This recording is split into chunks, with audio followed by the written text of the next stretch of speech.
Hello guys, this is your friend Naruto Audio Fanfics and we are back with a new fanfic.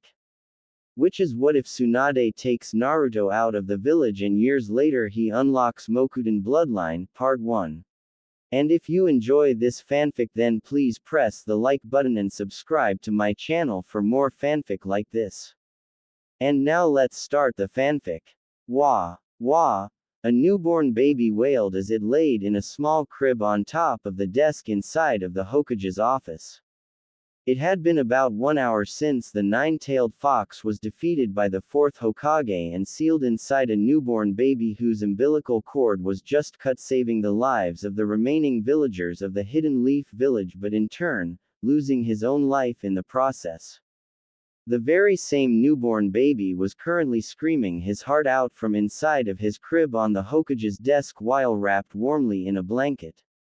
Sitting behind the desk smoking a pipe was Hiruzen Sarutobi, third Hokage. He was staring at the baby with a sympathetic look on his face, knowing the burden the young child now carries. Off to the side of the office, sitting on the only couch in the room, was the former student of the third Hokage and godfather to the crying baby, Jiraiya the Toad Sage. Quite the pair of lungs this one has, Jiraiya commented as he stood up and walked over to the crying baby. You get that from your mother for sure, he added, causing the age-old Hokage to chuckle in agreement as he began to remember how loud and hyperactive Kushina was as a child while at the same time how quiet and easy-going Minato was. Jiraiya picked up the baby and began rocking him in his arms in hope of comforting the baby. Sadly, it did not help, the baby continued to cry. I think you are scaring young Naruto more than anything, the third Hokage said with a chuckle, causing Jiraiya's head to drop. Jiraiya was about to give a reply about how much kids love him, but before he could open his mouth to say anything, the doors of the Hokage's office burst open, nearly blowing the doors off their hinges. Sarutobi-sensei, yelled out the only female student that the third Hokage had and teammate to Jiraiya, Tsunade Senju. Where is Minato and Kushina? She asked as she stormed into the office with a small girl no older than 16 following behind her. I went to the hospital to see if they were there to treat their wounds, but I couldn't find them, she stated as she marched straight towards her sensei, completely ignoring Jiraiya and the crying baby's presence. Have a seat, Tsunade, the Hokage said as he placed his pipe down and stared at his student with a sympathetic look on his face. Seeing the look on her sensei's face told Tsunade everything she needed to know. It was a look she had seen far too many times. Minato and Kushina sacrificed themselves to seal the nine tails away, the Hokage said, causing the little girl that was with Tsunade to gasp in shock as she heard what the Hokage said. I'm sorry, Tsunade, he added as he reached over the table and squeezed his student's hand, trying to comfort her. First it was grandfather, then granduncle, then Dan and Nawaki, and now my son and daughter-in-law, Tsunade said as tears streamed out of her eyes. Maybe I am cursed, she added between sobs. Come now, Suna, Jiraiya said, still trying to comfort Naruto. I can't comfort both you and the baby at the same time, she said, getting her attention. Baby, Tsunade said in a confused voice as she turned to the Toad Sage. Upon seeing a head full of blonde hair and 3 whisker marks on each cheek, she sprang to her feet and shouted. Naruto! She yelled out as she took the baby from Jiraiya and began rocking him in her arms. What did you do to my grandson, you old pervert? She said angrily, causing Jiraiya's gape at her like a fish. Shish, there, Grandma's here, Tsunade said in a soothing tone as she rocked Naruto in her arms. To the surprise of the two men in the room, the baby slowly began to stop crying until he was perfectly quiet in his grandmother's arms, staring up at her with a pair of cerulean blue eyes. How did you do that? Jiraiya asked as he looked over Tsunade's shoulder down at the baby. He was screaming when he was with me, he added. Must have been your face, Tsunade said with a chuckle, causing her sensei and the little girl with her to chuckle at the expense of Jiraiya.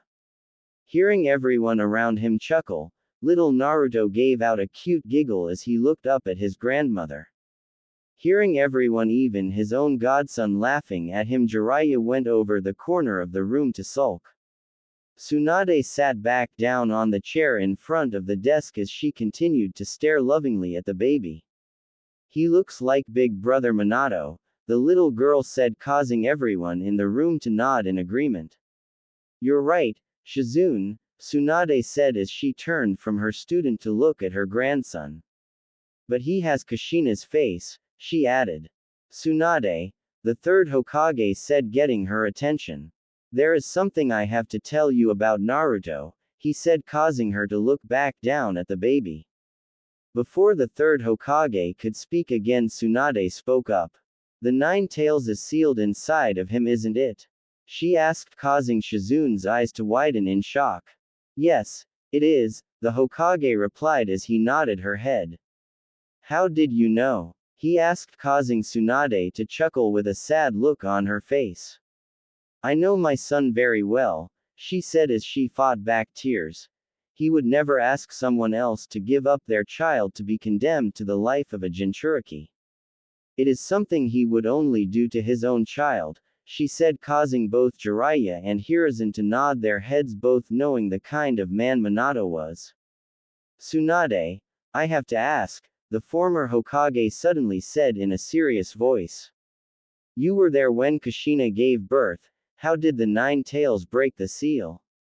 he asked, causing Tsunade to growl in anger as she recalls the memory of Naruto's birth. "Everything was going fine," she said as she began stroking Naruto's hair.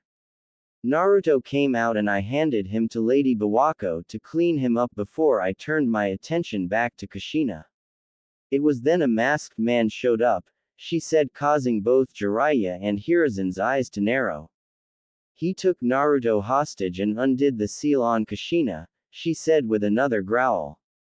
"I couldn't see his face, but there is one thing I know for sure. He was an Uchiha," she said, surprising everyone.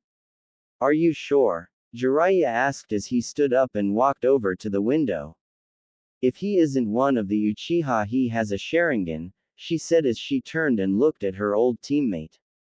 "It always was rumored that the Sharingan had the power to control the nine tails," said the third Hokage.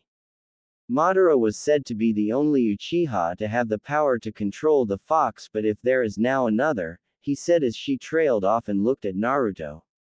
"Then that means he may come after Naruto next," Jiraiya said seriously as he looked at his godson. "I dare someone to try and touch a hair on my grandson's head," Tsunade said in a dangerous tone as she hugged Naruto tighter while Shizune stood closer to her teacher as she too took up a protective stance over the baby. "For now, let us just make sure Naruto not only grows up safe but also ensuring that he has a normal or as close to normal life as possible," the Hokage earning a nod from everyone. "So, who is going to be Hokage now?" Jiraiya suddenly asked. "Well, I kind of hoping one of you will take the hat," he said as he looked at his two former students with a hopeful look on his face. "Not happening," Jiraiya and Tsunade said simultaneously, causing the age-old Hokage to sigh. "I guess I will have to take up the mantle again," he said as he looked at his two students. "Danzo will probably try to use this to his advantage to become Hokage," he added as he began thinking about his old teammate. "He is probably going to want to take Naruto as well," he said, causing both Tsunade and Jiraiya to narrow their eyes.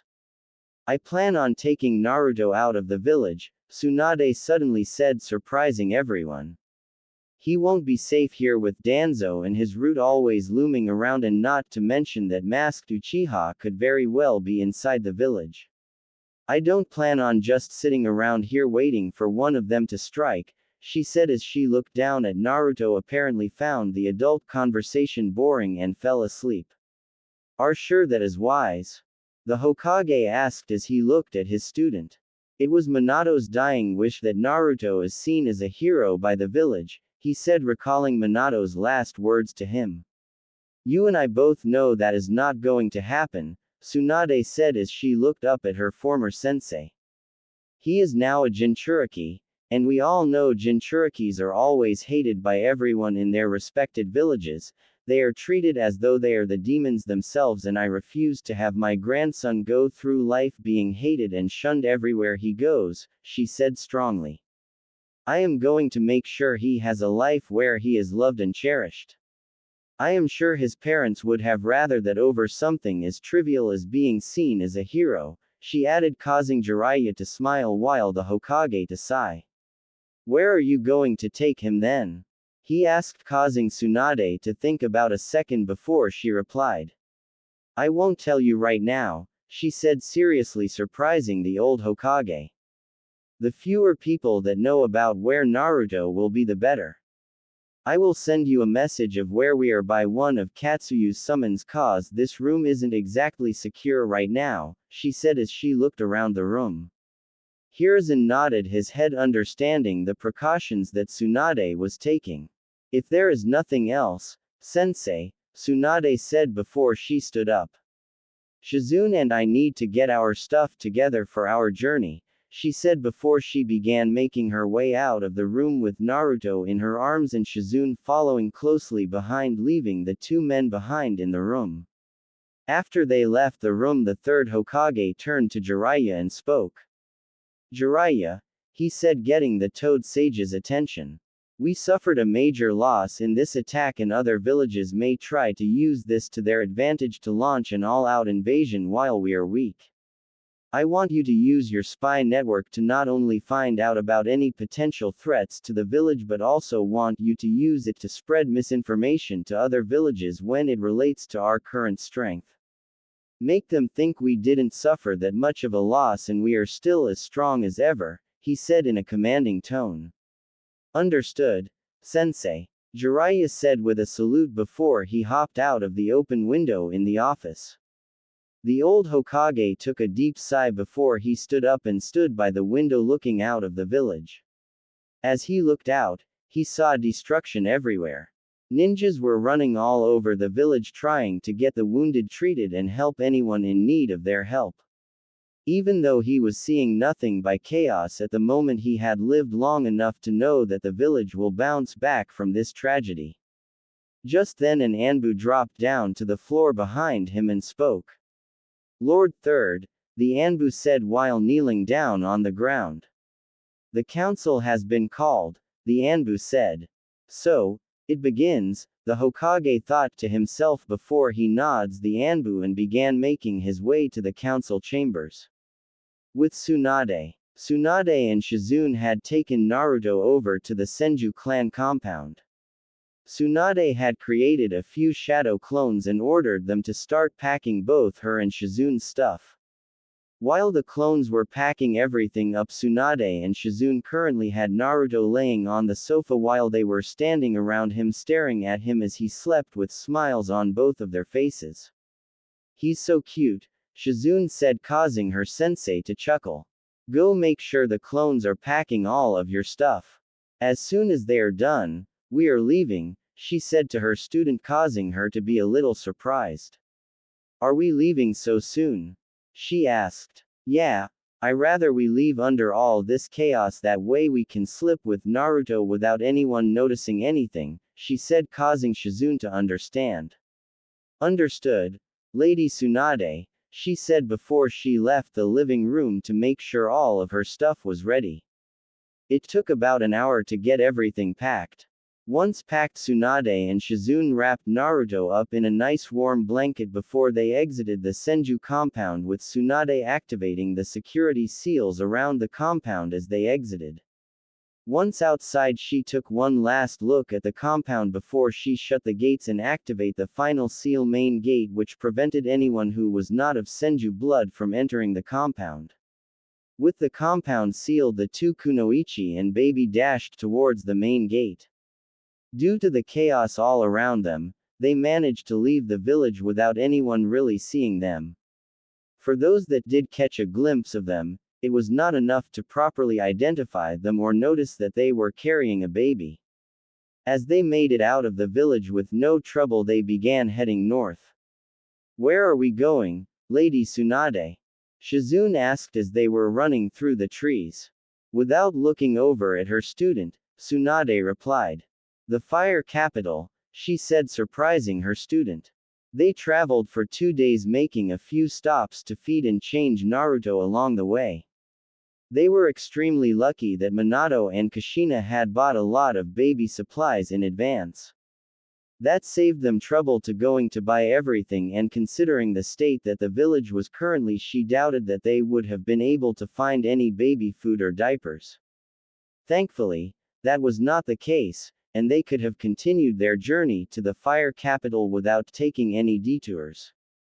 Naruto for the most part was a good baby the entire journey there. He would only cry when hungry or when he needed to be changed, otherwise, he did not make a sound. Tsunade had chalked it up to him being too caught up admiring the scenery around them. Tsunade and Shizune stopped at the entrance to the capital, admiring the scenery of all the rather large and expensive-looking buildings. The capital was where the extremely rich people in the Land of Fire lived, well, those except for the clans of the Leaf Village. Come on, Shizune, Tsunade said before she began walking towards the entrance. Right, Lady Tsunade, Shizune replied before following her teacher. Standing at the entrance of the capital were 2 samurai in black and white armor guarding the entrance. When they got closer, the 2 samurais stopped them. Halt! Called out of the samurais as he placed his hand on his katana strapped to his hip. Do you have permission to enter the capital? He said in a strong voice. I don't need permission, Tsunade replied in an equally strong voice. I am Tsunade Senju, she said as she flared her chakra slightly, causing the 2 guards to gasp in shock and unconsciously take a step back. Forgive us, Lady Tsunade, one of them said. We did not know, the other said before they let the group pass through the entrance. After that little setback, they continued their journey into the capital. Do you have a house in the capital, Lady Tsunade? Shizune asked as she looked at her teacher with a curious look on her face. No, but I know someone who can help us find one, she replied as they continued to walk through the capital. They walked for another 10 minutes until they came upon what could only be described as a palace. Just like the entrance of the capital, there were samurai guards all over the palace. They were stopped in front of the palace by 4 guards. Halt! State your business. One of the guards commanded. I am here to see the Fire Lord, Tsunade said, causing Shizune's eyes to widen slightly. That's who she knows. Shizune screamed in her head. Is the Fire Lord expecting you? The guard asked, to which Tsunade shook her head, said no.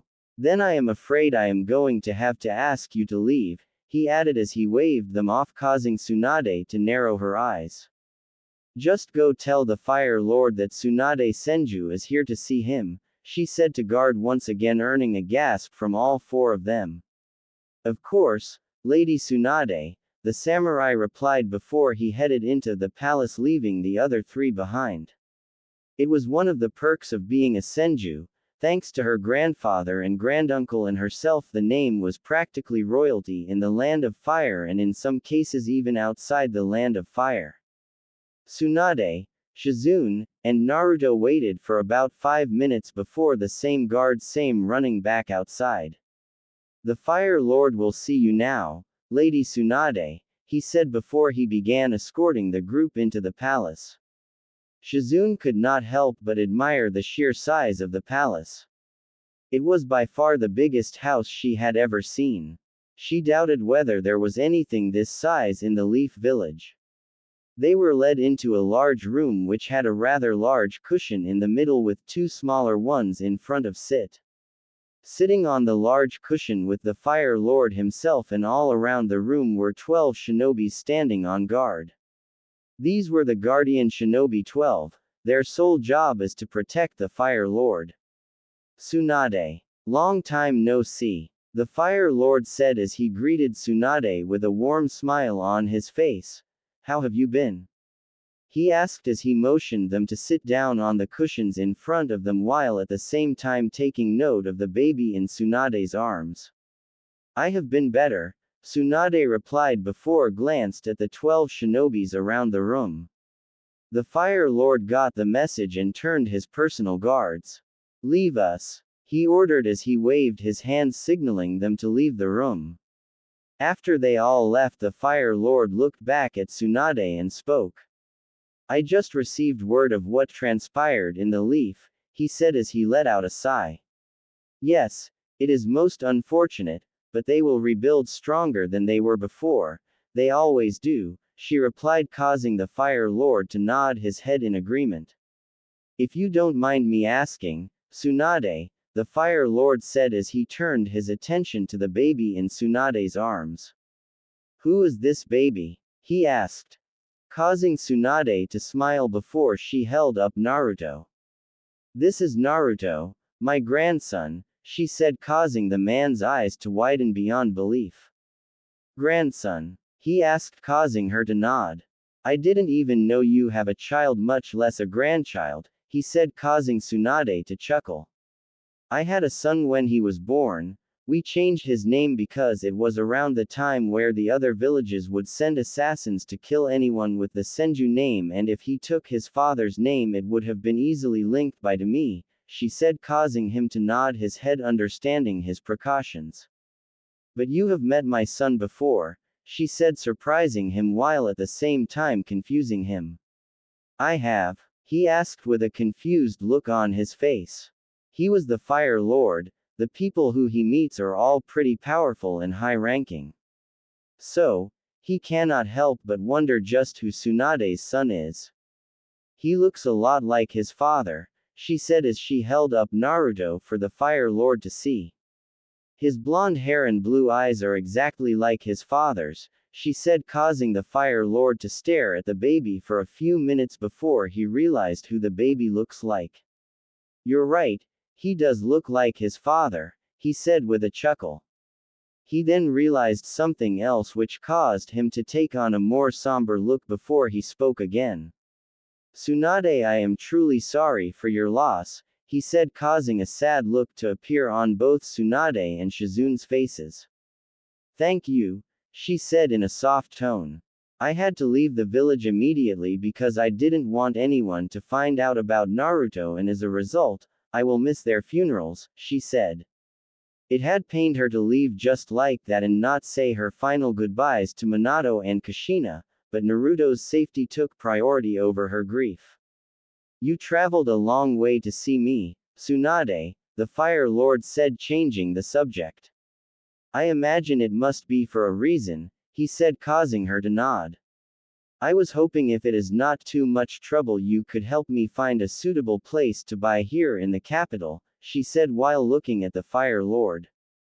Money is not an issue. I just want a place on the outskirts of the capital for us to live with a big enough space for me to train Shizune and Naruto when he is old enough, she added, causing the Fire Lord to think for a bit. I am asking you mainly because you would be able to speed up the process of me acquiring the house, she said.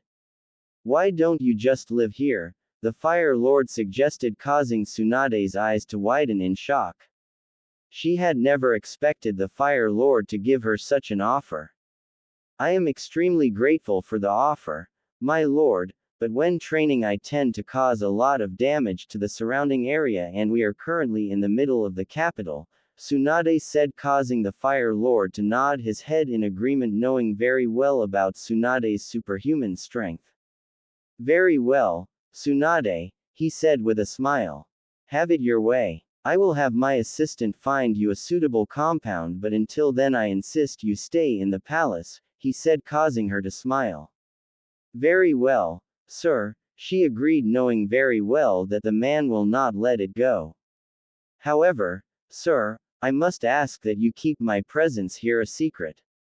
Not even the Hokage knows where I am, he said, surprising the man.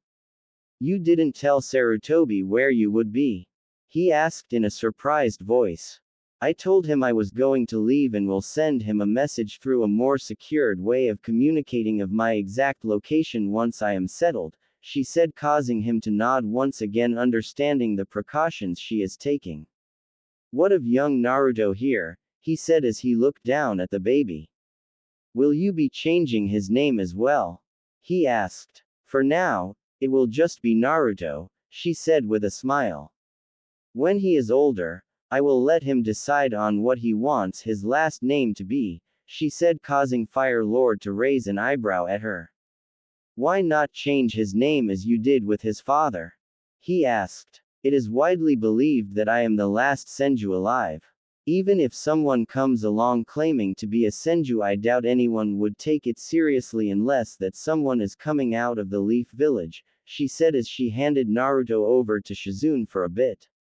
Back then with his father, I wasn't the only one left, there still a few members in the clan, so precautions needed to be taken, but right now everyone believes that with the exception of me all other Senjus are dead, she said, even though she was still slightly worried. Well then, that does make sense, but please do be careful, he said, causing her to smile. Let us head up to the residence and get you all settled in. My wife would probably kill me if I had you here and didn't bring you to see her, he said with a chuckle as they all stood up. They then walked to the door and pushed it open to see the same 12 shinobis standing outside the door guarding it. Without saying anything, the Fire Lord began walking towards the living quarters of the palace with Tsunade and Shizune, who were carrying Naruto, following behind him. 2 days later, Tsunade, Shizune, and Naruto had been starting in the palace of the Fire Lord for 2 days now. It had been a peaceful 2 days, to say the least. In the past 2 days, she got to spend a good amount of time with Naruto. It really helped her take her mind off Minato and Kushina. Shizune for the most was really in love with Naruto. He was like her little brother. She had always wanted to be a big sister and now she is one. In the past 2 days, she was having a ball playing with Naruto. She found him absolutely adorable. After they had spoken 2 days ago, the Fire Lord had asked his assistant to look for a compound on the outskirts of the capital for Tsunade, and today they received word that they found one that fits her specifications. Tsunade had to admit that it was rather fast, but she guessed that is one of the perks of being the Fire Lord. Without hesitating, she gave the assistant the money necessary to purchase the property. By the end of the day, the transaction was complete. Tsunade wanted to set out right away for the house because she wanted Naruto to experience some level of normalcy instead of always moving around like they were doing, but the Fire Lord insisted that they spend one more night and he would have a carriage take them to the house in the morning. Tsunade eventually agreed and spent one more night in the palace. The Hidden Leaf Village. Sitting behind his desk with a tower of paperwork in front of him was the third Hokage. He had taken up back the position of Hokage. It has been 4 days since the Nine Tails attack. The rebuilding efforts in the village had already begun, with everyone from Jonins to everyday civilians helping out in the rebuilding efforts. They held a mass funeral yesterday for all those lost in the attack while also burying the fourth Hokage and his wife as well. He had been slightly upset when he found out Tsunade had left without saying goodbye, but he understood she was only thinking about Naruto. Speaking of Naruto, he made no mention of Naruto being the Jinchuriki to neither the public nor the council. Thinking about the council meeting causes him to smirk at the reaction of his old teammate. Flashback. Council meeting. The council room was divided into 2 sections, the shinobi sections consisting of the clan heads, and the civilian section consisting of a few rich civilians. They all sat in a straight line on either side of the room with the Hokage seated at the head of both lines. Sitting behind the Hokage were his 2 advisors who were also 2 of his former teammates.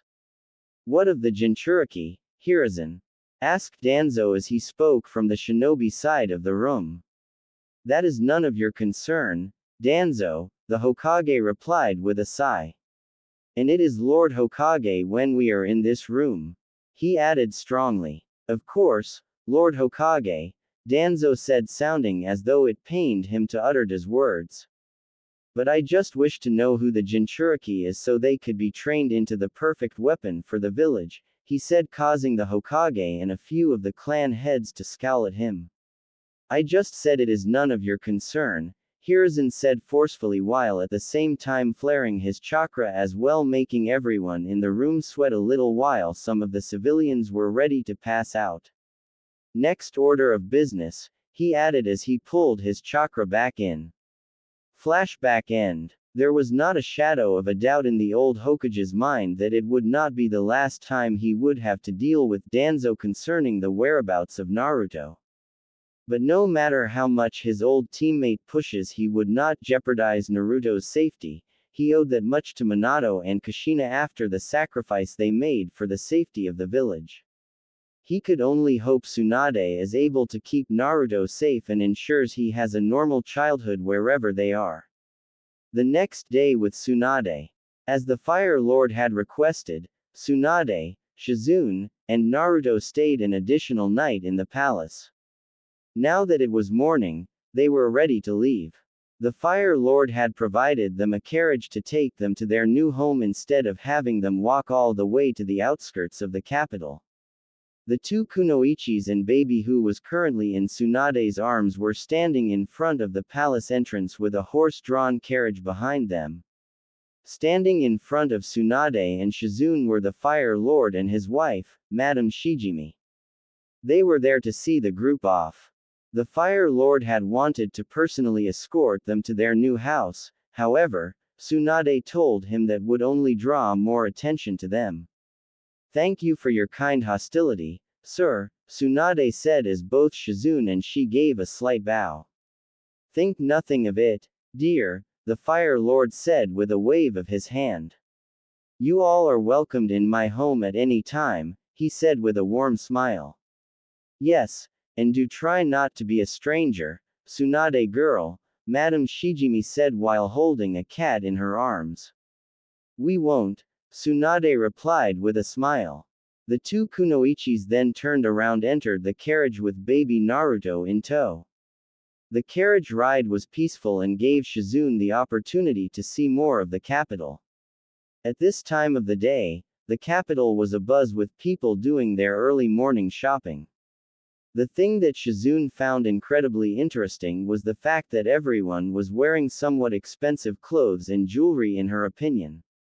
It was as though everyone was going to a formal event with the way they were dressed, but Shizune soon came to realize that this was just the way things were in the capital. As the carriage drove by, people would often stop and point it due to the fact that the carriage had the Fire Lord's symbol on either side of it. The carriage ride took 15 minutes before it came to a stop in front of a rather large compound with 3 houses inside of it. We are here, Lady Tsunade, the driver said as he opened the carriage door. As they exited the carriage, the two kunoichis saw that they were in front of a small compound with 3 houses surrounded by a concrete wall about 10 feet high. Thank you for bringing us here, Tsunade said as she turned away from the compound and looked at the driver. The driver gave a small bow before he got back onto the carriage and drove off. Tsunade and Shizune walked up to the gate and unlocked it with the keys that she got from the Fire Lord's assistant. As they entered the compound, they could not help but admire the beauty of everything. There were 3 houses in the compound. The one in the center was bigger, the other 2 signifying it as the main house, while the other 2 were guest houses. Around the entire property were perfectly cut grass and a cobblestone walkway leading from the main gate to the 3 houses. Lining the walls around the property was a bed of flowers that seemed to go all the way around the compound. Deciding to check out the interior of the house, Tsunade began walking towards the main house with Shizune following behind with Naruto in her arms. As they entered the house, they were surprised to see that it was fully furnished. Tsunade had thought that they would have to buy all the furniture they would need, but it seems as though the Fire Lord had an additional reason for making them stay an extra night in the palace. My, quite the house this is, came a male voice from behind the duo, causing the two kunoichis to panic slightly. Tsunade immediately went into attack mode and spun around, getting ready to deal with their sudden intruder. Upon turning around to face the intruder, Tsunade came face to face with her old teammate Jiraiya standing in behind them with a stupid grin on his face. Jiraiya! Tsunade shouted in anger, causing the Toad Sage to grin wider. Miss me, Suna? He asked while grinning. In your dreams, you stupid pervert, Tsunade replied as she relaxed a bit. How the hell did you find us? She asked as they all walked into the house. I had my spies everywhere looking out for you, he said as they walked into the living room and sat down on the couch. It wasn't until 3 days ago that I got word of someone matching both you and Shizune's description spotted in the capital, he said as he took Naruto from Shizune and held him in his arms.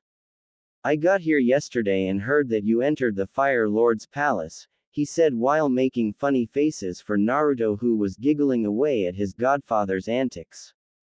At first I thought you were going to be living there, but then this morning I saw you get in the carriage, so I followed it and ended up here, he added as he turned and grinned at her. Tsunade sighed and leaned back into the couch. Hopefully, no one else knows I'm here, she said with a sigh. Don't worry, I'm already spreading rumors of you being spotted in the lighting country, Jiraiya said, causing Tsunade to smirk. Jiraiya then pulled out a storage scroll from his robe and put some chakra into it, resulting in a puff of smoke appearing from the scroll. When the smoke dissipated, Jiraiya was holding a small stuffed orange toad in his hand. He began moving it around in front of Naruto, causing baby Naruto to giggle and began reaching up for the toad. You like your gift, don't you? Jiraiya said as he handed the stuffed animal to Naruto, who immediately hugged it tightly. Jiraiya then handed Naruto back to Shizune before he stood up and spoke. I'm going to go place some security seals around the compound, he said, causing Tsunade to nod her head. Thanks, Jiraiya, she said with a smile. If you really want to thank me, then maybe you could, he began before he broke out in a perverted giggle while staring at Tsunade's rather large, causing the medical ninja's eyebrow to twitch in annoyance. Jiraiya! Tsunade growled out before he sprung up from the couch and began chasing Jiraiya. Shizune just shook her head as she held onto Naruto. Well, Naruto, I guess this is our new home from now on, she said as she too got up from the couch with Naruto in tow, preparing to explore the house. It has been 5 years since the Nine Tails attack on the Hidden Leaf Village and 5 years since Tsunade, Shizune, and Naruto had started living in the capital. Naruto was now 5 years old and quite the handful. Tsunade did not know where the boy got all that energy from. It was like he was running on an infinite supply of entry that never runs out. Ever since he learned how to crawl, you could not leave him alone for a second, or else when you get back you will notice he vanished. It nearly gave his grandmother and his big sister a heart attack the first time it happened. They were changing him on Tsunade's bed when they turned around for a second to grab a new diaper. When they turned back, Naruto was no longer on the bed. Instead, he was on the floor trying to make a break for the open door. That habit of his only got worse when he learned how to walk. At that point, there was no stopping him. The only thing that Naruto would sit still for was ramen. It drove Tsunade crazy how the boy seemed to have inherited his mother's love for ramen. The past 5 years had been incredibly peaceful for the trio, well, as peaceful as it could get with Naruto around. Nothing too interesting happened in the last 5 years. Even though they have been living in the capital for 5 years, they rarely ever left the compound. When they do leave, it is always under a disguise, mainly the transformation jutsu. In the case of Naruto, who had yet to unlock his chakra, they would normally have him wear a hat to his spiky blonde hair and some makeup on his face to hide the whisker marks. Naruto did not really care about the makeup, he was simply happy to be able to go outside. Even though there was no incident in the past 5 years with anyone recognizing them, Tsunade did not want to take any chance when it came to Naruto, so she always made sure they were in disguises. As mischievous as he would always listen to his grandmother and big sister no matter what. So, when they told him to never go outside without them, he listened. Over the years, the Fire Lord's wife, Madame Shijimi, would come by the compound to visit regularly, and sometimes Tsunade would even take Naruto to the palace with her when she goes to visit the Fire Lord. Naruto always enjoyed when Madame Shijimi would come to visit because that would mean that he would get to play with her pet cat, Tora. The cat likes to run around and so does Naruto. By the end of her visit, Tora would be so tired that she would just collapse into either Naruto or Madame Shijimi's arms. Currently, Naruto was sitting at the dining room table with a history book in front of him. Tsunade and Shizune started teaching Naruto how to read at the age of 3, and by the time he turned 4 he was able to read all on his own. Now that he is 5, his level of reading only increased to a point where they could give him more advanced reading materials like the history book he was reading. While Naruto doing his reading, which is something Tsunade made sure he did every day, Tsunade was in the kitchen fixing lunch and Shizune was in the backyard training. Naruto then closed his book before carefully climbing down from the chair which was too high up for him to begin with. He then took his book and ran upstairs to put it in his room before coming back down carrying some of his toys. He was wearing an orange t-shirt with the Senju clan symbol on the front with a pair of short blue pants. "Grandma, can I go play in the backyard?" came the voice of a young Naruto as he walked into the kitchen and looked up at his grandma. Tsunade turned and looked at him to see him carrying training kunai and shurikens as well as the orange stuffed toad that Jiraiya had given him. "Did you finish your reading?" Tsunade asked sternly while looking at him.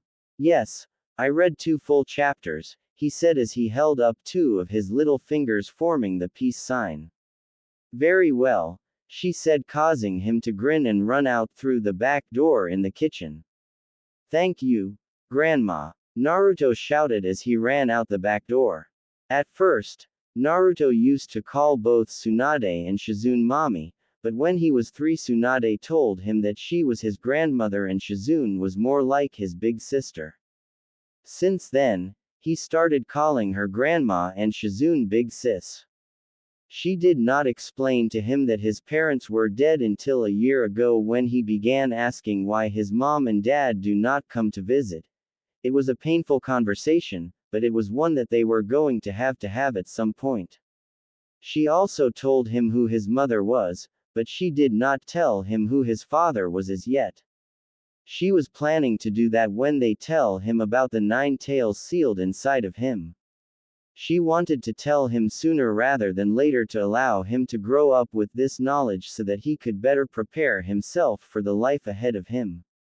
Right now, she was just waiting for her old teammate Jiraiya to show up to be here when she tells him. The old pervert would usually stop by once every couple of months, sometimes even a few times a month when he was not busy. She was also waiting for him to arrive so that they could unlock Naruto's chakra so that she could begin his training. She wanted him present in case the 9 tails decide to try and break out. Letting out a sigh, she just shook her head and watched her grandson in the backyard from through the kitchen window. The backyard of the compound was rather large and ideal for training. There were 2 large trees in the backyard, one on either side of the yard. Under the tree to the right was a small koi pond that Naruto loves to play around. When he arrived outside, he saw his big sister training over to the left. She was throwing some rather big needles at the training dummy. There were 2 training dummies in the backyard, one tied to either tree. With his big sister using the on the left, Naruto decided to go to the other one so that he does not disturb her. Naruto sat all of his equipment down beside the koi pond before he picked up the orange stuffed toad and sat it down on one of the rocks around the pond and spoke to it. Froggy, you stay here and watch, he said to the stuffed animal as he placed it down on the rock and turned it to face the training dummy, that way it gets a good view. Shizune looked over and saw what her little brother was doing and could not help but smile. Naruto then grabbed his training shurikens and stood about 10 feet away from the training dummy. He placed 5 of the 10 shurikens down on the ground and held the other 5 in his hand. Then one at a time he would throw them at the dummy. Of the first 5 that he threw, only 2 hit the target that was on the dummy, but they were nowhere close to the center. As for the other 3, they did not hit the dummy at all. 2 flew past on either side of the dummy because one embedded itself into the tree. Naruto pouted cutely when he saw only 2 of his shurikens hit the target. When he would watch his big sister and mother train, they would always hit the center every time they threw it. He wanted to be as good as they were. Would you like me to help you with your shuriken training, Naruto? Shizune asked as she walked over to her little brother, getting his attention. Naruto looked down at the ground for a bit before he nodded his head shyly, causing Shizune to ruffle his hair. She then proceeded to show Naruto how to properly hold a shuriken and how to properly throw it. There, now you try throwing it again, she said as she stood behind him. Okay, Naruto said with a determined look on his face before he held one of the shurikens the way his sister showed him. He then focused on the target painted on the training dummy before he flicked his wrist just like Shizune showed him. The shuriken hit the target but once again was not close to the center. Not giving up, Naruto picked up the remaining 4 shurikens and began throwing them at the dummy. This time they all hit the target but only one managed to hit the bullseye. Good job, Naruto, Shizune said as she ruffled his hair once again. If you keep practicing, you're going to be hitting the center every time, she said, causing him to grin up at her. Just you wait, I'm going to surpass you and Grandma in no time, he said with a wide grin on his face. Is that so? Came the voice of Tsunade from behind the 2 of them, getting their attention. Believe it, he shouted while flashing his grandmother a wide grin. I'm going to be the strongest ninja that ever lived, he said while grinning. Well, until then, Tsunade said as she scooped him up in her arms. You are still my little Naruto, she said before she started tickling him, causing him to giggle. Okay, time for lunch.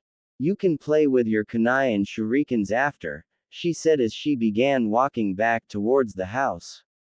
Wait, Naruto yelled, surprising the 2 women. I can't leave Froggy, he said while pointing to his little stuffed toad still sitting on the rock. Shizune smiled and walked over the rock and picked up the small stuffed animal and took it to Naruto. Here you go, Naruto, she said as she handed the toad to him. Thank you, Naruto said as he hugged the toad tightly, causing the 2 women to smile before they walked inside the house and sat Naruto down at the dining room table before heading to the kitchen to grab the food. Can I have ramen? He asked while looking at the 2 women in the kitchen. You already had ramen this week, his grandmother replied, causing his head to drop slightly in disappointment. Tsunade would only allow Naruto to eat ramen once a week. On the remaining days, she would ensure he had a healthy, balanced diet. Shizune and Tsunade took all the food to the dining room table and set it up while Shizune placed a little bit of everything in front of Naruto so he could reach it easily before sitting down beside him, with her sensei sitting down across from her. As they were about to start eating, the voice of a man coming from the entrance of the dining room surprised everyone. Oh, lunch, the man said, getting all of their attention. When they turned to look, they saw Jiraiya standing there with a grin on his face. Jiraiya, pervy sage, Tsunade and Naruto said simultaneously. How many times have I told you not to call me that, brat? Jiraiya said as he sat down beside Shizune while Naruto just grinned at him. Naruto had started calling him pervy sage after hearing his grandmother call him a pervert and hearing Jiraiya referring to himself as the great toad sage. Combing the two, Naruto came up with pervy sage, much to the amusement of his big sister and grandmother and the annoyance of Jiraiya. Did you bring me anything? Naruto asked with an excited look on his face. Jiraiya just reached into his robe and pulled out a green wallet in the shape of a frog and tossed it at Naruto, who caught it and smiled. Look, Froggy, you have a friend, Naruto said as he placed the green wallet next to his stuffed toad. The adults at the table could not help but smile at the boy's antics. So, where are you coming from, Jiraiya? Tsunade asked as he looked over at her old teammate while putting some rice in her bowl. I just paid Sarutobi-sensei a visit, he said as he took an empty bowl that was on the table and started taking food. Reported to him about the happenings around the elemental nations, he said before he took a bite of his food. Anything interesting happening? Tsunade asked. The Hidden Mist village is now in a full-blown civil war, Jiraiya replied. Tsunade was not really surprised by this, she had expected it to happen a long time ago.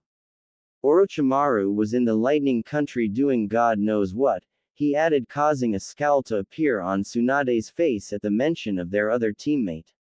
Up to no good, I'm sure, she said lowly, causing Jiraiya to nod in agreement. Naruto was quietly eating while at the same time listening to his grandmother and godfather's conversation.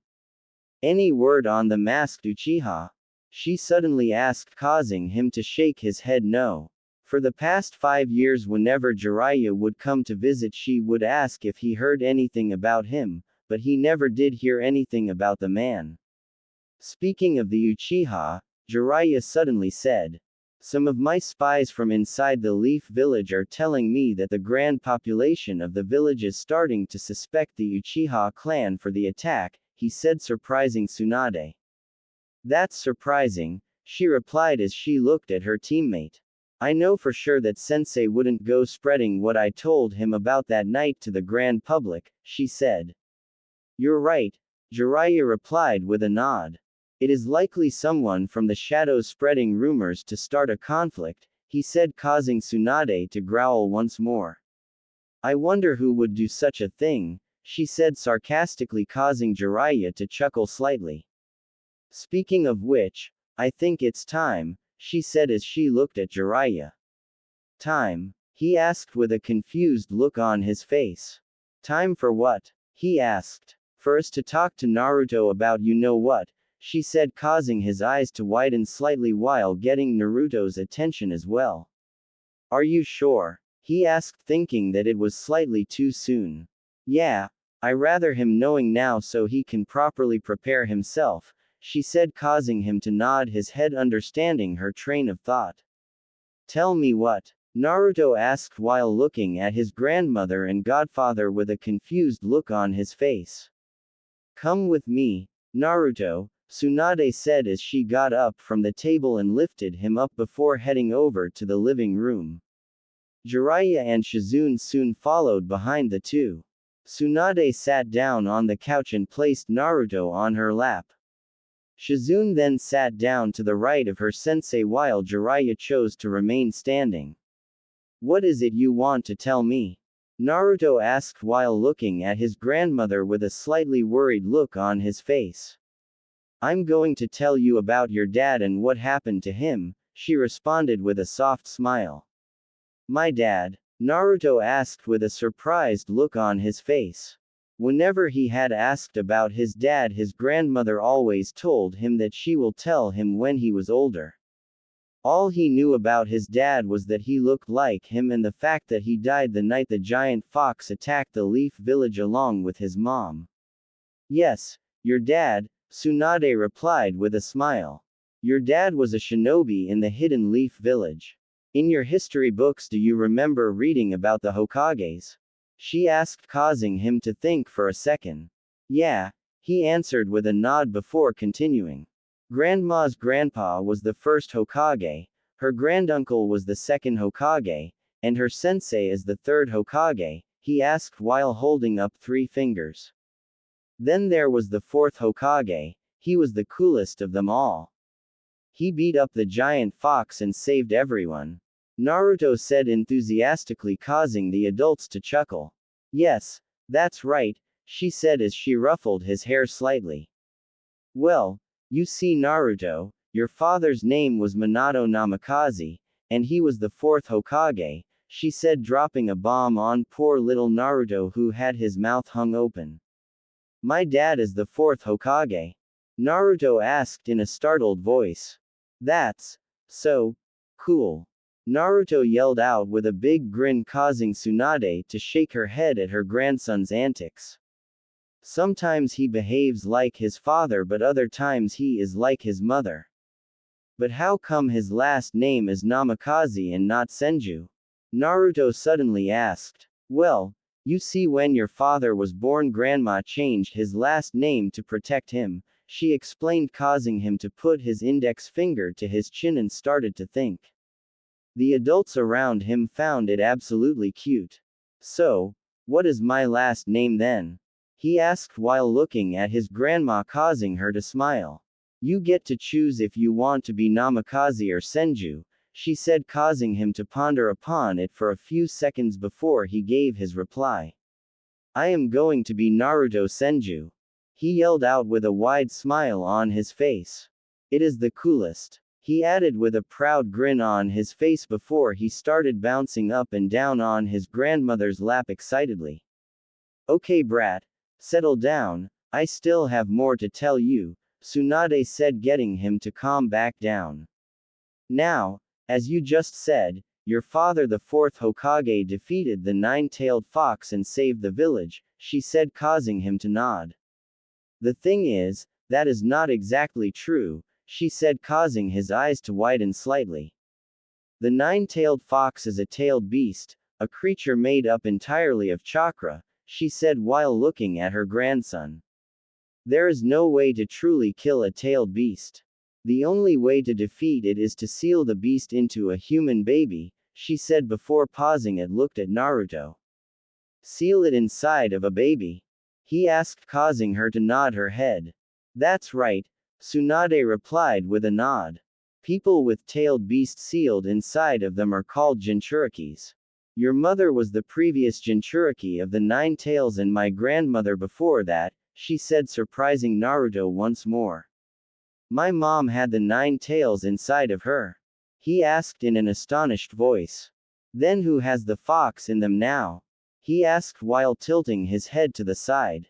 I'm getting to that, Tsunade said, trying to ease him into it as much as she can. In order to defeat the giant fox and save the village, your father had to use a very powerful jutsu to seal the fox away in a newborn baby. However, the price for him using that jutsu was him dying after using it, she said, making Naruto slightly sad and proud at the same time. Your dad was an exceedingly kind person, he could never bring himself to ask someone else to give up their child to have the fox sealed into. It was something he could only do to his own child, she said, causing Naruto's eyes to widen in shock. Why, you mean I have the giant fox sealed inside of me? He asked, sounding slightly scared. He then lifted up his shirt and started poking his belly. Are you sure he is in there? He asked, causing the adults to chuckle at his antics. Yes, it is in there, Tsunade replied with a smile. Now I want you to understand something, Naruto, she said seriously, getting his attention. You are a Jinchuriki and some people are going to treat you differently because of it, she said, confusing Naruto. There are people out there who believe that Jinchurikis are the tailed beasts themselves in human form and they are typically afraid of them. So Jinchurikis are usually met with a lot of hate and hostilities, she said, causing him to look down slightly. So, people are going to hate me? He asked as tears began to well up in his eyes. Does that mean Grandma, Big Sister, and Pervy Sage are going to hate me too? He asked with tears streaming down his face, causing their eyes to widen. Of course not, sweetie, Tsunade said as she wrapped him in a hug. We will never hate you no matter what you do, she added. You are my cute little brother, it is impossible for me to hate you, Shizune said as he ruffled his hair. We will never hate you, Squirt, Jiraiya said while also ruffling his hair. Then I don't care who hates me, Naruto said as he wiped the tears from his eyes. As long as you guys don't hate him, I don't care about anyone else, he added between sniffs. One day I'm going to be super strong like Dad and Grandpa Hashi and then everyone will have to like me, he declared boldly. That's the spirit, kid, Jiraiya said with a smile. Well then, how about we start your shinobi training then? Tsunade asked with a smirk causing Naruto's eyes to widen in excitement. You mean that it is time for me to unlock my chakra? He asked in an overly excited tone as he started bouncing up and down on his grandmother's lap. He had wanted to unlock his chakra a year ago when he saw his big sister walking up the side of one of the trees in the backyard. He thought it was so cool. That's right, Squirt, Jiraiya said with a grin on his face. But before that, I have something for you, he said, confusing Naruto. He had already received a gift from the old pervert, so he was wondering what else the man had for him. Jiraiya reached into his robe and pulled out a small storage scroll. He then channeled some chakra into the scroll, causing a puff of smoke to appear. When the smoke disappeared, Jiraiya was holding a small picture frame. Here, he said as he handed it to Naruto. Looking at the picture his godfather handed him, Naruto saw that there were 5 people in the picture. It was a picture of his grandmother, big sister, and godfather standing next to a man with spiky blonde hair and a pregnant red-haired woman. This is your dad, Jiraiya said while pointing to the blonde-haired man. This is your mom, he said as he moved his finger over to the red-haired woman. And that you in there, he said while pointing at the woman's pregnant belly. These are my parents, he asked as he stared at the picture, causing everyone to nod their heads. Can I keep this? He asked as he turned around to look at Jiraiya, who nodded his head. Naruto smiled before he hugged the picture frame tightly into his chest. Why don't you go put that in your room and let's go to the backyard to unlock your chakra, his grandmother said, causing him to nod his head eagerly before he climbed down from her lap and ran upstairs to his room. He placed the picture down on the nightstand next to his bed and looked at it for a few moments and smiled. I'm going to make you guys proud, he said to the picture of his parents before he ran back out the room and down the stairs. When he got downstairs, he saw that his family was already in the backyard waiting for him. Not wanting to wait any longer, he dashed out the back door to the backyard where his grandmother and big sister were standing. They were in the exact center of the backyard waiting for Naruto. Jiraiya was standing there with a small square paper with a seal drawn onto it in his hands. It was a chakra-suppressing seal. He had it mainly as a precaution in case the Nine Tails decided to try and break free. He doubted whether the fox could break out of the seal but wanted to be prepared just in case. Okay, Naruto, Tsunade said as she saw her grandson join them in the backyard.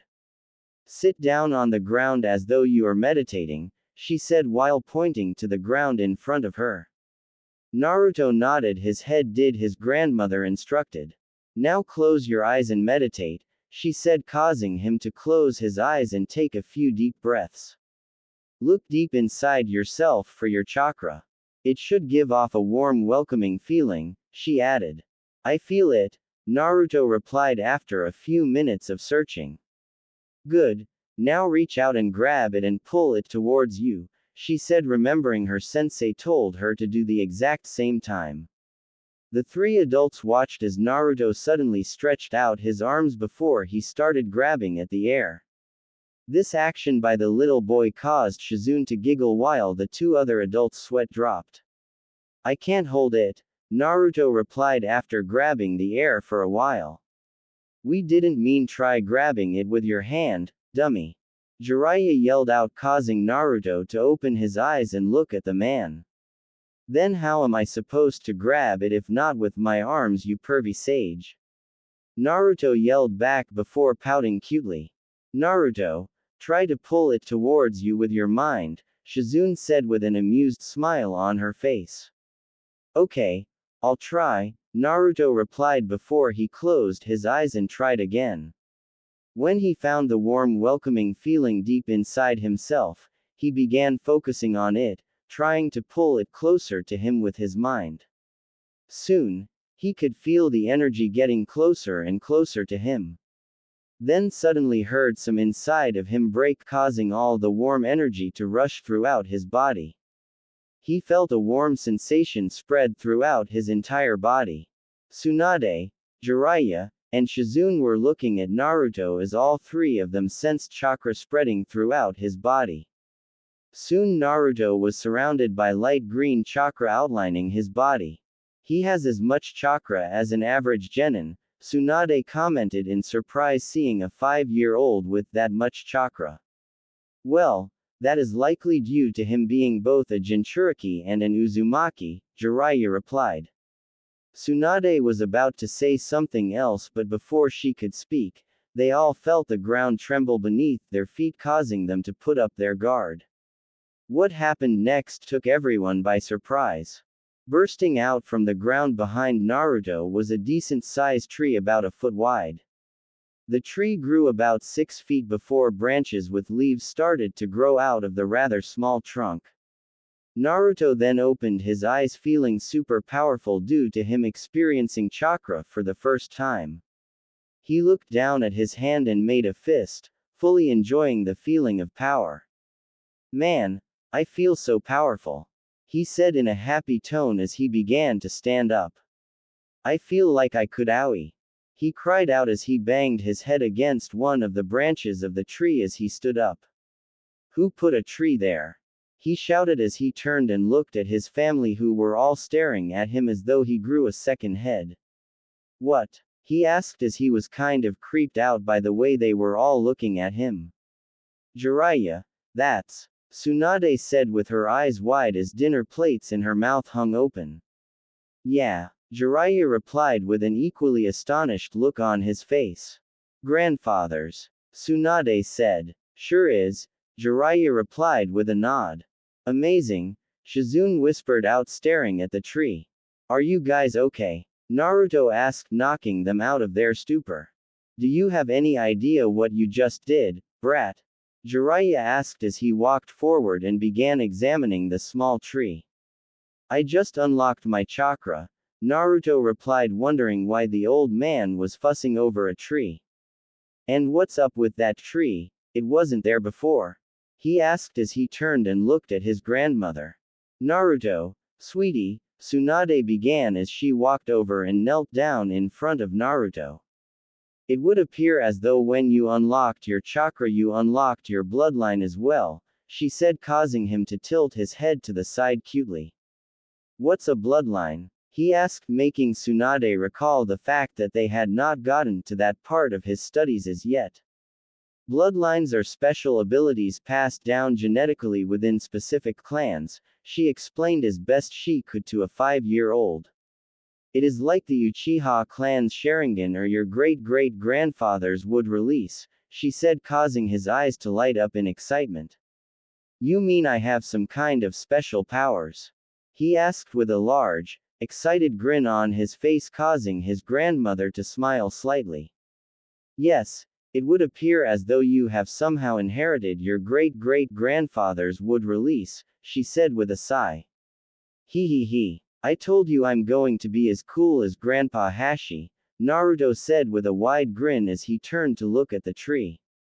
Lady Tsunade, Shizune called out, getting her teacher's attention. How come Naruto has the first Hokage's bloodline when no one else in the Senju clan has ever awakened it? She asked the question that was actually in both Jiraiya and Tsunade's minds. I haven't the slightest clue, Shizune, she replied before turning her attention back to Naruto. And I don't have any of our medical equipment here for us to study a sample of his DNA to see just what is different between his and mine, she stated. For now, let's just focus on his training and worry about all that later, Jiraiya said as he stopped studying the tree and turned to Tsunade. As he said that, A thought suddenly struck Tsunade, causing her eyes to widen. We don't have any of grandfather's wood jutsus here, she said as she stared at Jiraiya. They are all locked away in the Senju clan compound, she stated, causing her old teammate to sigh. Can't I just go get them? He asked with a puzzled look on his face, to which she shook her head no. No, the compound is currently locked behind some pretty complex security seals that Grandma Mito brought with her from the Uzumaki clan. Only those with Senju blood and chakra can unlock it, she stated. What if you give me some of your blood and store some of your chakras in a special seal? Jiraiya suggested, causing Tsunade to shake her head no once more.